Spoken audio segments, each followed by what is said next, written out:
తెలంగాణ వాళ్ళంటే లంగలు, తెలంగాణ వాళ్ళంటే దొంగలు, తెలంగాణ వాళ్ళంటే చిల్లరగాలు, తెలంగాణ వాళ్ళంటే చిచ్చూరగాలు. ఈ మాటలు అన్నది ఎవరు? చాయ్ బిస్కెట్ అని చెప్పేసి ఒక సినిమా ప్రొడక్షన్ కంపెనీ వాళ్ళు ఇచ్చినటువంటి ఒక కాస్టింగ్ కాల్కు సంబంధించి చెప్పినటువంటి మాటలు. అంటే లంగలు, దొంగలు, చిల్లర, చిచ్చూరగాళ్ళు మా పాత్రలకు కావాలి అని చెప్పేసి కూడా అతను కాల్ కాస్టింగ్ అనౌన్స్ చేసినటువంటి విధానం చూస్తే కనుక చాలామంది గ్రహించాల్సినటువంటి విషయం. ఎందుకంటే తెలుగు భాష గొప్పది, తెలుగు వాళ్ళంతా గొప్పవాళ్ళు, తెలుగు వాళ్ళంతా చాలా మంచి వాళ్ళని చెప్పేసి కూడా ఒక రకమైనటువంటి భావనలో మనందరం ఉన్నాం. బట్ అలాంటిది తెలంగాణ వాళ్ళంటే మాత్రం ఎందుకు ఇంత తక్కువ చూడటం? తెలంగాణ వాళ్ళు అనగానే ఇలా తక్కువ స్థాయిలో కనిపించినందుకు, తెలంగాణ వాళ్ళంటే నీచమైన మనుషులా, లేకపోతే తక్కువ స్థాయిలో కనిపించడమా, లేకపోతే దిగజారుడు వ్యక్తులా అనే స్థాయిలో వాళ్ళు ఇచ్చినటువంటి కాస్టింగ్ కాల్ అనౌన్స్మెంట్ మాత్రం చాలా దారుణంగా ఉంది, చాలా గర్హనీయంగా ఉంది. ఖచ్చితంగా దీన్ని ఆక్షేపించాల్సింది, దీంతో వ్యతిరేకించాల్సినటువంటి విషయం కూడా కనిపిస్తుంది. ఎందుకంటే ఆ స్థాయిలో భాషలు కావచ్చు, ఆ పదాలు కావచ్చు, ఆ పదాలు వాడుకున్నటువంటి విధానం కావచ్చు, ఇవన్నీ కూడా ఖచ్చితంగా వ్యతిరేకించాల్సినటువంటి మాటలు కావచ్చు, లేకపోతే గ్రహించాల్సినటువంటి మాటలు కావచ్చు.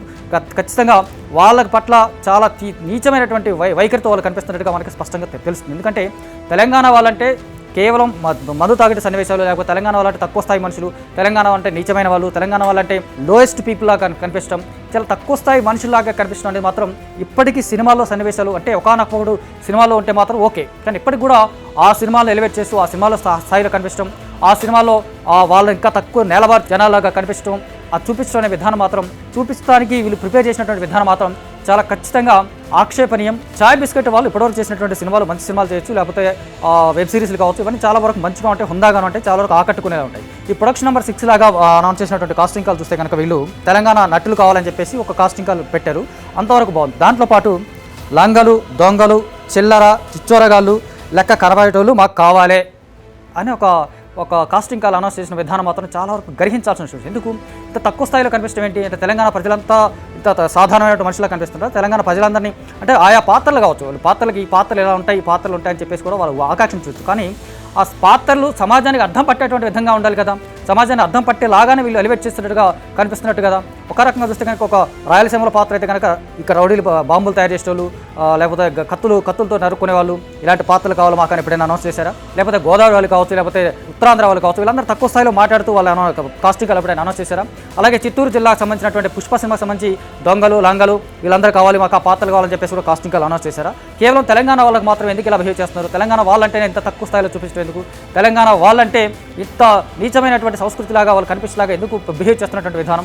నిజానికి ఈ కైండ్ ఆఫ్ ప్రవర్తన కావచ్చు, ఈ కైండ్ ఆఫ్ ప్రకటనలు కావచ్చు, ఖచ్చితంగా సమాజంలో సమాజానికి అర్థం పట్టేటువంటి సినిమాలు ఉన్నా లేకపోయినా పక్కన పెడితే ఈ ప్రకటనలోనే వాళ్ళ యొక్క తక్కువ స్థాయిని, దిగజారుతనాన్ని చూపించడం విధానం మాత్రం ఖచ్చితంగా గ్రహించాల్సిన విషయంగా కనిపిస్తుంది. ఎందుకంటే తెలంగాణ అంటే ఇలాంటి చౌకబారు మనుషులు ఉండాలి, ఇలాంటి చౌకబారు మనుషులే కావాలి, ఇలాంటి చౌకబారు మాత్రమే ఉండాలని చెప్పేసి కూడా వాళ్ళు అనౌన్స్ చేసినట్టు విధానంగా ఇండైరెక్ట్గా చెప్తూ ఉన్నారు మనకు. ఎందుకు? తెలంగాణ అంటే తెలంగాణ సంస్కృతి వేరుగా ఉంటుంది, తెలంగాణ సంప్రదాయం వేరుగా ఉంటుంది, తెలంగాణ ఒక ఔన్నత్యం వేరుగా ఉంటుంది, తెలంగాణ గొప్పదనం కూడా వేరుగా అద్భుతంగా ఉంటుంది. దానికి సంబంధించినటువంటి ఆయా ప్రాంతాలకు సంబంధించి కావచ్చు, లేకపోతే ఆయా ప్రాంతాల యొక్క సంస్కృతి కావచ్చు, విభిన్నమైనటువంటి సంస్కృతులు కావచ్చు, ఇవన్నీ రకరకాలుగా ఉంటాయి. కేవలం తెలంగాణ వాళ్ళ వరకు వచ్చేసరికి ఇలాంటి భాషతో ఎందుకు వాడాలి? తెలంగాణ వాళ్ళనగానే ఇలాగ ఎందుకు మాట్లాడుతున్నారు? తెలంగాణ వాళ్ళంటే ఈ పదాలతో మాత్రమే వాళ్ళని ఎందుకు ఎలివేట్ చేస్తూ ఉన్నారు? వాళ్ళని ఎందుకు ఇంత తక్కువ స్థాయిలో చూపిస్తున్నారు అనేది మాత్రం ఖచ్చితంగా ప్రశ్నించాల్సినటువంటి విషయంగా కనిపిస్తుంది. నిజానికి చాయ్ బిస్కెట్ వాళ్ళు ఈ ప్రకటనలు కావచ్చు, లేకపోతే కాస్టింగ్ కాల్ కావచ్చు, వీటి పట్ల జనాలు ఖచ్చితంగా కొంత అవేర్నెస్ తీసుకురావాలని చెప్పేసి కూడా మన గుర్తించాల్సిన విషయం. ఎందుకంటే తెలంగాణ వాళ్ళంటే తక్కువ స్థాయి మనుషులకు కనిపించేలాగా వీళ్ళు చేసినటువంటి ప్రకటన ఖచ్చితంగా వీళ్ళు గ్రహించాల్సి, మొదట్లోనే వీళ్ళని వ్యతిరేకించాల్సినటువంటి విషయం కావచ్చు. మొదట్లోనే వీళ్ళ పట్ల ఆ చాయ్ బిస్కెట్ కావచ్చు, లేకపోతే చాయ్ బిస్కెట్ టీం కావచ్చు, వీళ్ళు ప్రవర్తించినటువంటి విధానం కావచ్చు, వాళ్ళు అనౌన్స్ చేసినటువంటి విధానం కూడా చాలా దారుణంగా ఉందని మాత్రం చాలా స్పష్టంగా అర్థమవుతుంది మనకు.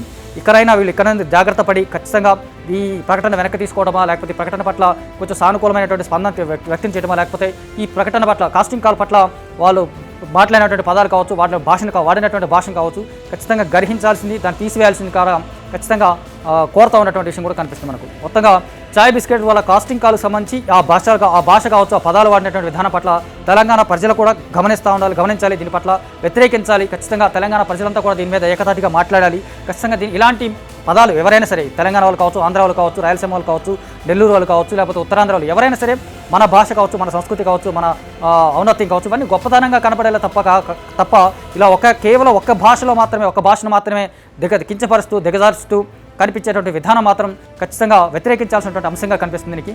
ఇకనైనా చాయ్ బిస్కెట్ వాళ్ళు రియాక్ట్ అవుతారా? ఖచ్చితంగా దీని పట్ల స్పష్టమైనటువంటి వైఖరి తీసుకోవాలి. స్పష్టంగా ఇలాంటి పదాల పట్ల జాగ్రత్త పడాలి, ఇలాంటి పదాలను వ్యతిరేకించాలి, అలాంటి పదాలను వెనక్కి తీసుకోవాలని చెప్పి కూడా కోరుతా ఉన్నాం.